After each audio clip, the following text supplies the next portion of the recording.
दुनिया का नार नारी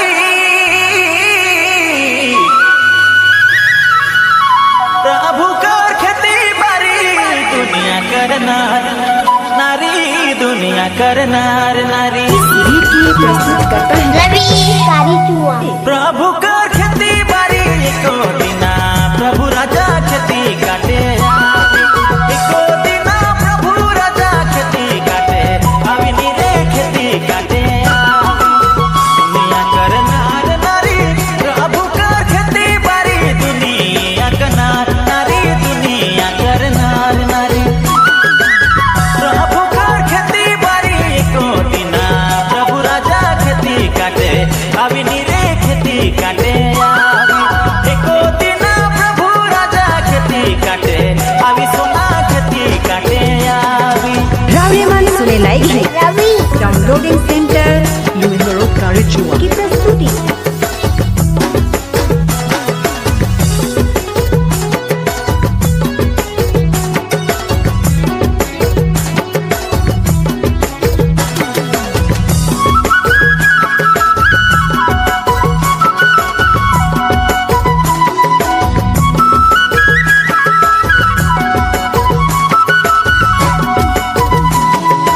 हरामी जान मनावा के अपन बटे रखी प्रभु धरामी जान मनावा के धरामी जान मनावा के अपन बटे रखी प्रभु पापी रे मनवा के आई गमे डाल पापी रे मनवा के आई गमे डाली प्रभु आई गमे डाल पापी रे मनवा के आई गमे डाली प्रभु आई गमे डाली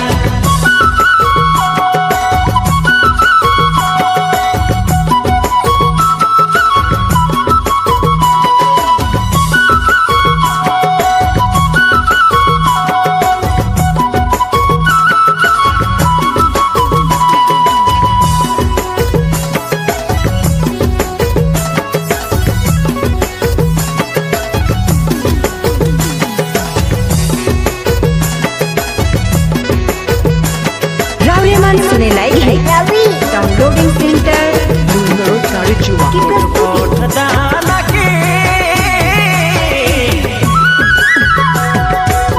अपन बटे रखी प्रभु पोठ पोठ दाना के पोठ पोठ दाना के अपन बटे रखी प्रभु पीलया भूसा के आई गमे डाल पीलया भूसा के जो नहीं गमे डाली प्रभु आई गमे डाल पीलया भूसा के जो नहीं गमे डाली प्रभु आई गमे डाल